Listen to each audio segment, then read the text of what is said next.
tekuni la ilaha illa huwa, disiplinkan la ilaha illa anta, biarkan Allah yang membawamu ke la ilaha illa ana. Nah, Assalamualaikum Ustadz. Riyadhah zikir ini bisa dilakukan setiap saat atau ada waktu-waktu tertentu? Zikir 3 level ini dilakukan bersamaan atau satu-satu, Ustaz? Ya, sebenarnya zikir la ilaha illa ana itu nggak boleh diminta, nggak boleh ego itu, nggak boleh ingin. Sebenarnya, cuma karena kita Assalamualaikum Abah Yai. Salam. Saya belum bisa zikir la ilaha illa huwa, anta, ana dengan seksama.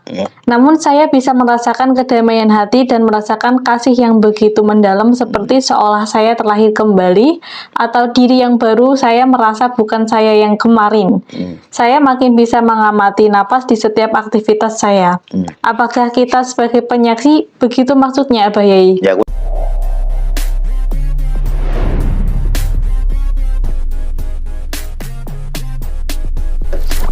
Assalamualaikum warahmatullahi wabarakatuh. Waalaikumsalam warahmatullahi wabarakatuh. Bismillah, alhamdulillah, Allahumma salli wa sallim ala rasulillah Muhammad ibn Abdillah. Baik, teman-teman semua, saya akan menjawab banyak sekali pertanyaan di di grup ya Kak ya. Nah, itu pertanyaan di grup webinar La ilaha illallah kemarin ya. Saya akan menjawab beberapa pertanyaan, tapi sebelum itu saya ingin sampaikan kembali event yang ada di Tasawuf Indonesia nanti ya di bulan Ramadan, yakni ada gerakan 21 hari zikir nafas puasa ya. Nah, teman-teman bisa mengikutinya secara free, secara gratis. Nanti pengumuman-pengumuman yang lain akan disampaikan oleh kami di akhir video ya. Ya baik, ada pertanyaan apa kami? Yang pertama dari Fauzi Barka. Tempat zikir adalah hati dan mikir adalah otak. Apakah yang dimaksud adalah hati yang ada di dada secara fisik atau bagaimana? Ya dua-duanya. Jadi secara fisik, karena antara fisik dan hakikat itu kan sebenarnya satu hal dua dimensi ya. Jadi kolbu secara fisik punya hubungan dengan kolbu secara batiniah gitu. Makanya kalau kita berzikir, lapangnya rongga dada atau leganya kolbu itu ya lapangnya rongga dada juga. Jadi selalu begini ya, efek-efek yang terjadi kepada jasad itu berpengaruh ke psikologis, atau efek-efek fenomena yang ada di jasadiah, fenomena jasadiah itu mempengaruhi fenomena kolbiah gitu. Karena biopsikologis itu jadi satu kan?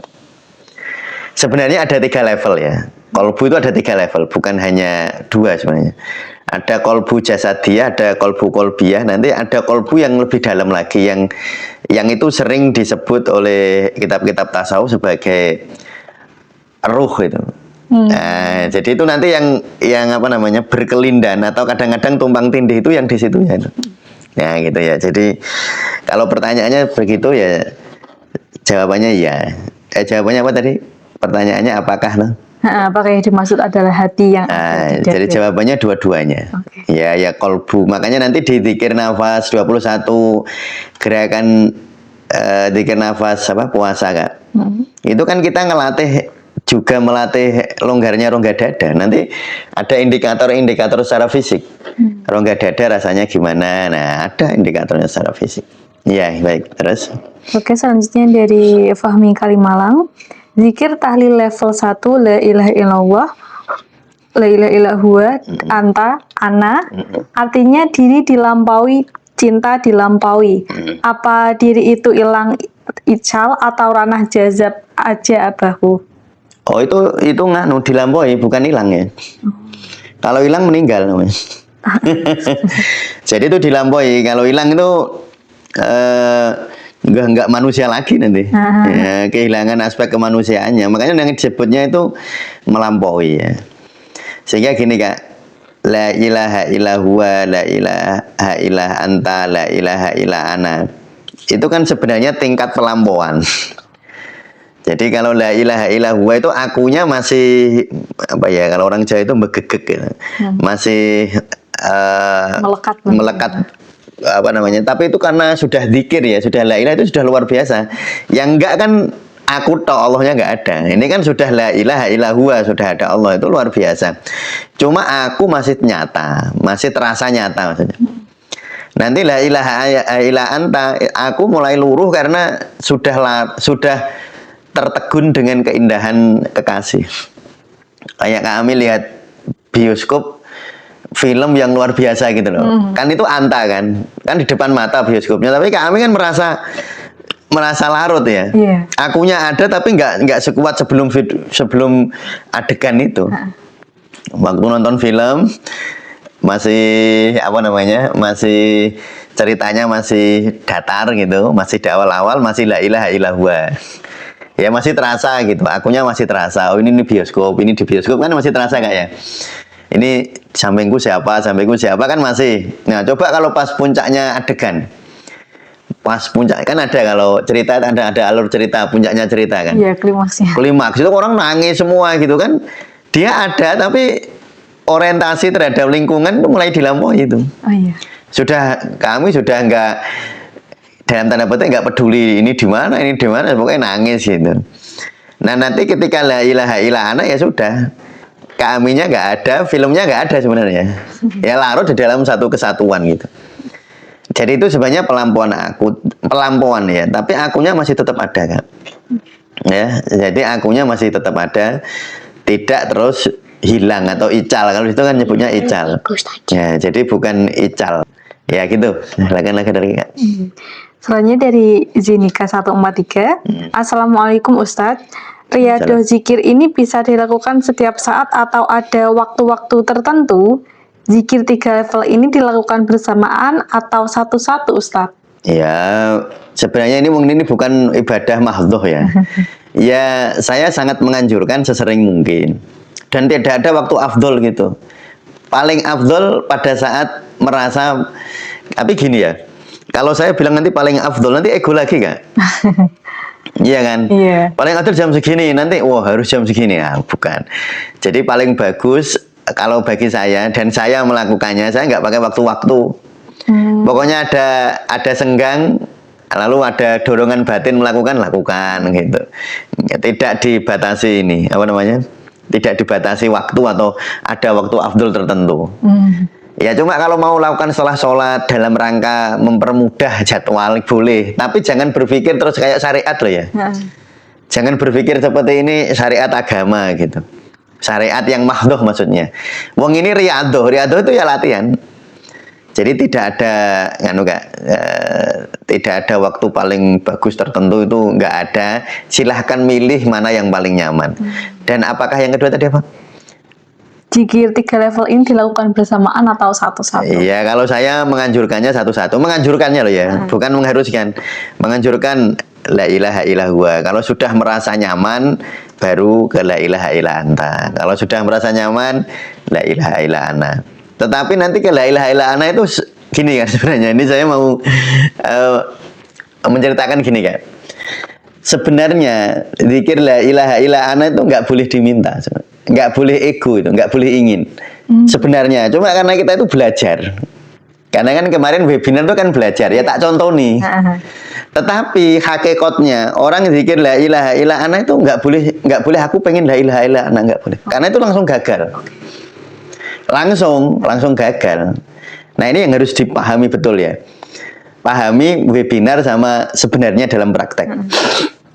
Nah, webinar kan kalau nggak diajari kan nanti teman-teman nggak punya imajinasi sama sekali. Tetapi sebenarnya imajinasinya sendiri sudah salah.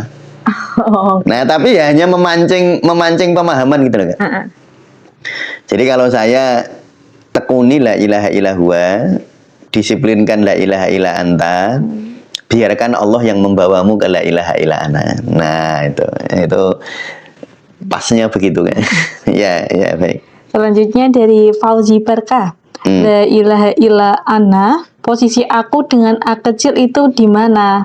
Agak kerepotan meniadakan aku karena terasa adanya. Bagaimana tips menghadirkan cinta sebagaimana yang diarahkan Abah saat zikir tadi? Ya nggak usah nggak usah. Ya itu tadi ya. La ilaha illa ana itu sebenarnya nggak bisa disengaja memang. Ya, jadi kalau pertanyaannya pada saat zikir la ilaha illa ana kerepotan, memang nggak bisa disengaja kok. Sebenarnya nggak bisa disengaja Kak. Kalau disengaja langsung gagal. Nah ini ingat ya, la ilaha illa ana itu kalau disengaja langsung gagal, langsung nggak la ilaha illa ana. Mesti balik ke la ilaha illa anta atau la ilaha illa huwa. Malah kadang-kadang seringnya la ilaha illa huwa Kak. Iya. Jadi biarkan ya, saya ulang lagi rumusnya. Tekunlah la ilaha illa huwa, disiplinkan la ilaha illa anta, lalu biarkan Allah membawamu ke la ilaha illa ana. Jadi tidak ada la ilaha illa ana itu egoistik, itu sama sekali nggak bisa. Dan kalau begitu ya biasanya begitu. Kalau egoistik mesti aku. Kok masih ada aku ya? Padahal harusnya akunya nggak ada. Ya nggak bisa. Wong masih karena ingin dari awal itu kan sudah disengaja. Jadi la ilaha illa huwa, la ilaha illa ana itu tidak bisa diegokan, nggak bisa disengaja. Aku kepengen la ilaha illa ana. Lah kemarin kok latihan di buku kok ada apa satu, kan saya ada apa namanya tutorialnya. Kok ada audionya, itu cuma latihan. Nanti pada akhirnya enggak. Pada akhirnya itu la ilaha illa ana enggak boleh ada tutorial. Nah, ya saya kan selalu bilang ya, membahas kayak gini itu pahami bahwa mesti salah. Lah terus gimana Ustadz? Ya waktu melakukan sadari bahwa itu salah gitu. Karena setiap kata-kata, apalagi kalau sudah masuk ke la ilaha illa ana, kata-kata itu larut kan. Kata-kata itu dilampaui. Lalu kalau muncul kalau kita terpaksa menggunakan kata-kata karena tarbiyah, karena riyadhah, karena latihan, ya tetap pakai kata-kata, tapi sadari bahwa nggak gitu sebenarnya. Sadari bahwa itu sebenarnya bukan hakikinya gitu ya. Nah, terutama ini di la ilaha illa ana ya kayak memang selalu pertanyaannya banyak di situ dan membingungkan. Karena sebenarnya la ilaha illa ana itu orang yang sudah bener-bener la ilaha illa ana itu nggak ada pertanyaan nggak ada pertanyaan. Wong akunya kan dilampaui. Yang tanya siapa? Nah gitu sebenarnya ya. Jadi saya ingin mempertegas kembali tekunlah di la ilaha illa huwa, disiplinkah di la ilaha illa anta, lalu pada akhirnya biarkan atau izinkan Allah yang akan membawamu ke la ilaha illa ana. Ya gitu kan. Oke, untuk selanjutnya dari username FF. Assalamualaikum Pak Ustadz. Mohon izin tanya. Yang pertama, setiap zikir nafas baiknya dilakukan berapa lama dan di waktu apa bagusnya? Yang kedua, jika ada beberapa masalah atau hajat, zikirnya dilakukan satu persatu atau bisa digabung? Terus yang ketiga, satu-satu aja Kak. Satu-satu nanti saya lupa. Yang pertama apa tadi? Setiap zikir nafas sebaiknya dilakukan berapa lama? Oh ini zikir nafas, bukan la ilaha illa ana, bukan nafas ya? Iya. Nah, kalau zikir nafas sesuai buku ada. Buku. Kan udah ada bukunya. Ya, nanti buku itu rata-rata 15 sampai 30 menit tuh. Oh iya. Itu di buku ada. Jadi di buku apa panduan praktis zikir nafas kan ada. Oh di situ lengkap sih. Panduannya sudah lengkap itu. Kalau zikir nafas jasadiyah level 1 kan ada panduannya, level 2 ada panduannya, level 3 ada panduannya. Terus nanti ada zikir nafas qalbiyah, ada panduannya. Terus misalnya yang dimaksud zikir nafas la ilaha illallah ada panduannya juga. Udah ada panduan. Ada sesuaikan itu aja. Okay. Terus yang kedua, bisa digabung atau tidak nih kok? Yang mana? Jika ada mungkin masalah ya, beberapa masalah. Zikirnya dilakukan satu persatu atau digabung gitu beberapa masalah. Kalau pertanyaannya boleh, jelas boleh. Wong ini bukan ibadah mahdhah. Ya, ini jelas boleh. Nah, tetapi saya menganjurkan dalam rangka riyadhah, bukan dalam rangka bener salah loh ya. Dalam rangka latihan, lebih baik satu masalah, satu zikir. Oh, oke. Nah, jadi kalau punya masalah anak, zikir dulu la ilaha illallah untuk masalah anak. Kalau punya masalah dengan ekonomi, zikir dulu la ilaha illallah masalah ekonomi gitu kan. Lebih baik dipisah-pisah. Tapi memang saya memaklumi banyak orang itu gini Kak, masalah banyak dan ada semacam apa ya, dorongan batin harus selesai semua. Masalah ini selesai. Ya boleh juga misalnya, ya Allah tidak ada yang waktu tarik nafas ya. Ya Allah tidak ada yang bisa menyelesaikan semua masalah hamba ini. Ilallah kecuali Engkau. Ya Allah boleh aja sih. Cuma pengalaman sebagai pendamping pemandu ini ya zikir atau ya sebut saja coachnya. Coach. Nah, sebagai coach itu saya selalu melihat hampir selalu melihat bahwa kalau satu-satu lebih baik. Kalau satu-satu lebih baik, karena kalau generalisasi semuanya itu kadang-kadang timbulnya rasa stres yang nambah. Generalisasi itu seringkali membuat stresnya nambah justru. Jadi lebih baik dipedil-pedil. Tapi saya tidak mengatakan pasti begitu ya, itu kan hampir selalu. Nah, mungkin ada teman-teman yang nyamannya malah semua aja. Malah la ilaha, tidak ada yang bisa menyelesaikan semua masalah hamba illallahu kecuali Allah. Nah, itu ya boleh aja. Ya, terus yang ketiga betul. Yang ketiga, kalau yang sakit itu suami, bisakah saya yang berzikir nafi ismi? Ini yang penting banget ya. Nah, ini pertanyaan ini yang sebenarnya saya kemarin tidak sempat untuk menjawabnya. Tidak sempat untuk memikirkannya. Jadi tidak bisa hajatnya suami kita yang dikirin. Ini maksudnya nggak bisa ini loh ya, nggak bisa dalam konteks zikir yang di tasawuf Indonesia ini loh ya, di webinar itu loh maksudnya. Jadi suami yang punya hajat dia yang zikir. Kalau yang punya hajat kita ya hajatnya kita. Nah, tetapi, ini saya ada tetapinya. Kalau suaminya kan yang sakit.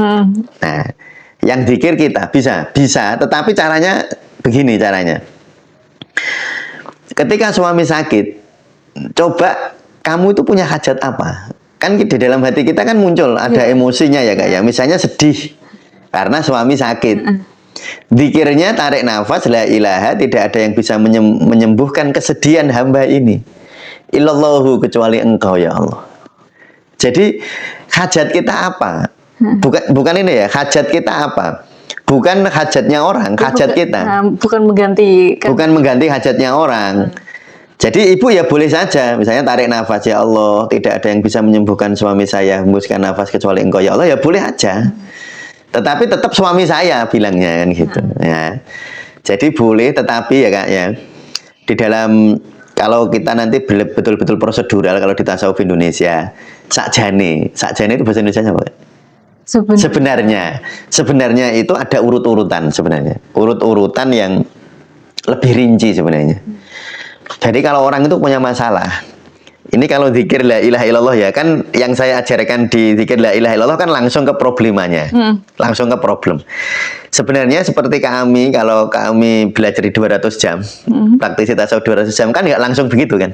Iya, ada prosedurnya. Ada prosedurnya, sebenarnya ada urutan-urutannya dulu. Jadi kayak ini, kayak bawang, kita tidak langsung ke inti bawang, tetapi kita kupas, kita kupas satu demi satu kulitnya. Nah, sebenarnya ada urutan kayak gitu ya. Nah, cuma ya tidak urut aja ya sudah baik. Nah, apalagi kalau teman-teman bisa mempraktekkan secara urut, secara urut dan prosedural itu sangat baik. Dan itu nanti yang kita perdalam yang ikut 200 jam praktisi tasawuf itu loh kan. Itu kita akan perdalam karena sebenarnya sebenarnya ada sesuatu yang sebenarnya lebih detail gitu. Lebih detail. Tetapi kadang-kadang kalau teman-teman ada yang enggak, kan orang itu kadang-kadang gini ya, wah aku pengen dongo caranya piye gitu. Kalau dibuat detail kadang-kadang malah muncul emosi baru. Nah, nanti kalau yang jadi praktisi tasawuf harus mau urut gini, karena nanti mau jadi praktisi itu membimbing orang, nanti misalnya gini, membimbing orang kesulitan, kita harus punya cara ngenggokke piye ini. Harus punya cara. Oh, ini kok kalau ini kok dia kesulitan ya, saya harus bagaimana, harus bisa gitu loh Kak. Harus punya banyak pilihan gitu loh. Dan itu bisa kalau memahami betul prosedur-prosedur yang rinci. Jadi saya Kak, kalau mau ke rumahnya Kak Ami di Purwodadi, kalau saya hanya tahu jalan, pokoknya saya Purwodadi melok BRT, ada BRT kan? Ada. Atau naik kereta lah ya, naik kereta. Ya sudah, saya naik kereta kan gampang. Nah, itu memang lebih gampang, lebih sederhana. Tetapi pas stasiunnya banjir, nah, saya harus punya cara lain kan.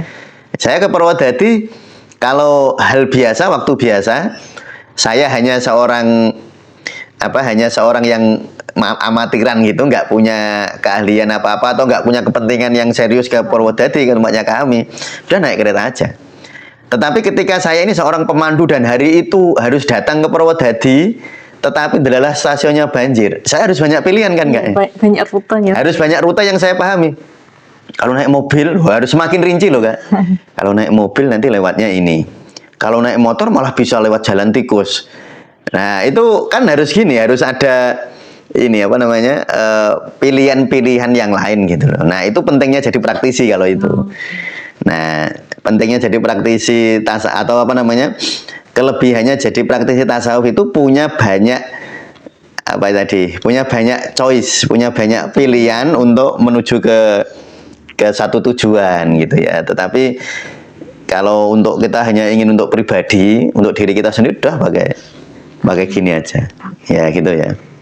Yang terakhir itu, bisakah zikir nafas dilakukan sambil berbaring atau tiduran? Oh, saya malah sering nganjurkin gitu Kak.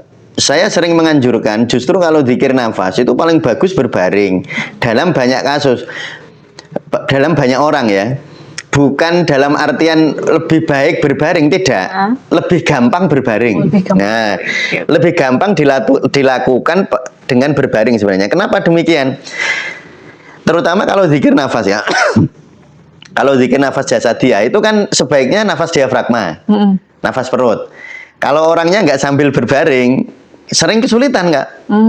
Sambil duduk itu nafas perut itu kesulitan, tarik nafas perut suruh maju susah. Tapi sambil tidur lebih gampang. Makanya kami kalau lihat saya dari masjid ke masjid ngajari itu kan saya suruh berbaring kan. Berbaring karena itu lebih gampang, bukan lebih baik loh ya. Lebih gampangnya berbaring dulu. Nanti setelah berbaring sudah biasa nafas perut baru bisa sambil. Ya gitu. Untuk selanjutnya dari Sri Kuntayani. Ya. Assalamualaikum Abah Yai. Waalaikumsalam. Saya belum bisa zikir la ilaha illallah anta ana dengan seksama. Namun saya bisa merasakan kedamaian hati dan merasakan kasih yang begitu mendalam seperti seolah saya terlahir kembali atau diri yang baru. Saya merasa bukan saya yang kemarin. Saya makin bisa mengamati napas di setiap aktivitas saya. Apakah kita sebagai penyaksi begitu maksudnya Abah Yai? Ya kurang lebih begitu. Nah, kurang lebih begitu, tapi jangan dibayangkan secara material. Kalau penyaksi itu sifatnya material Kak. Itu namanya aku kecil lain mengamati aku kecil yang lain. Yang seperti sering saya sampaikan itu. Nah, orang itu menjadi sering mundur itu karena berusaha memvisualisasi secara material Kak. Nah, jadi aku mengamati itu seakan-akan ada aku yang berbentuk itu. Itu tahap awal memang. Jadi tahap awal itu aku kecil diamati oleh aku kecil yang lain. Itu memang tahap awal begitu. Nanti ada aku kecil yang diamati oleh aku yang agak besar. Ya, agak besar.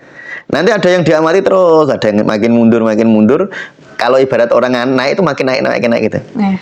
Pertama sama-sama di gunung. Kak Ami sama temennya, Kak Ami mengamati temennya. Sama-sama di gunung. Lalu Kak Ami yang mengamati naik. Semakin naik gitu.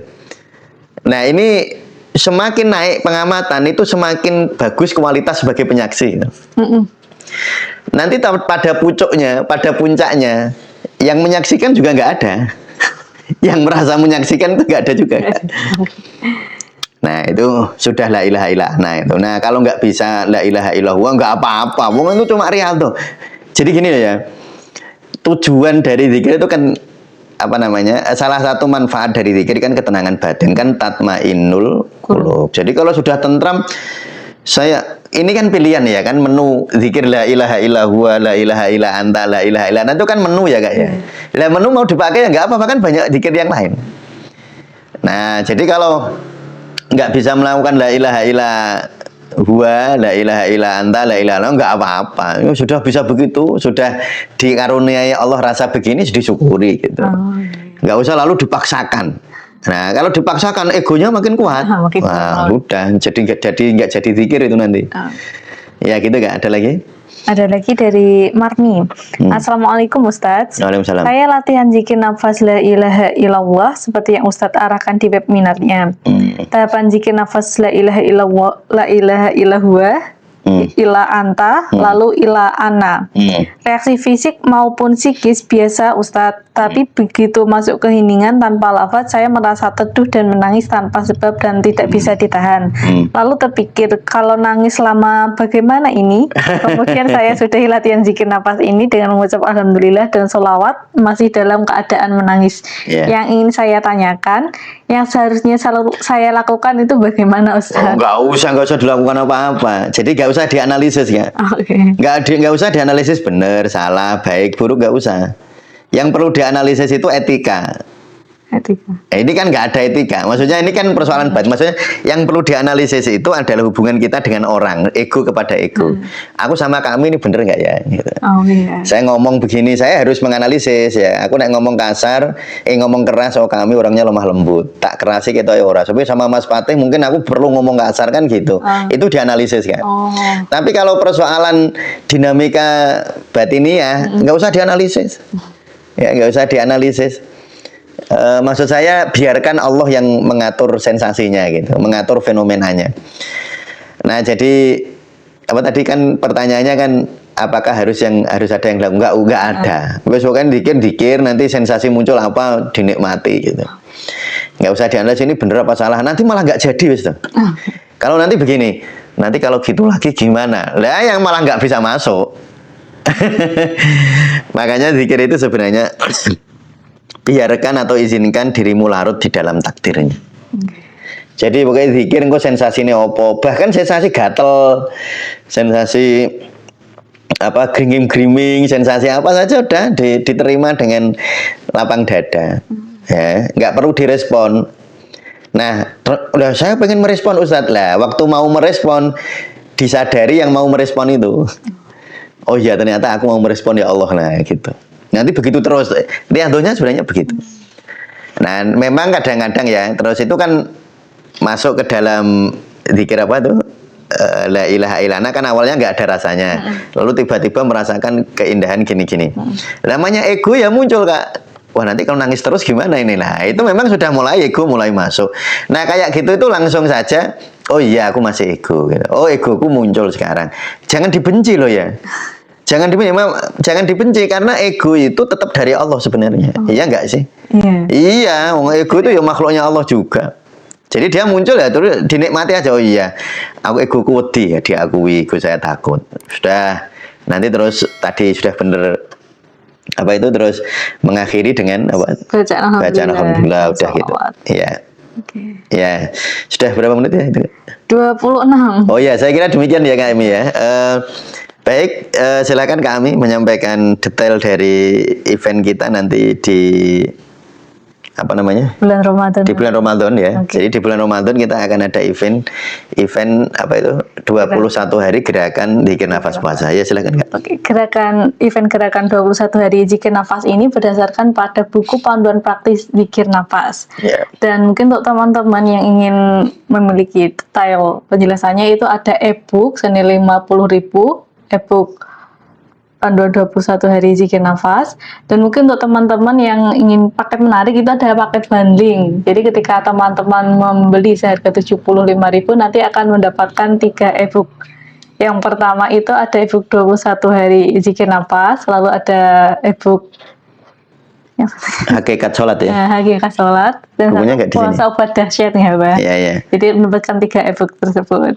Dan untuk teman-teman yang sudah membeli buku panduan praktis zikir nafas puasa nanti akan mendapatkan secara gratis e-book 21 hari panduan 21 hari zikir nafas puasa.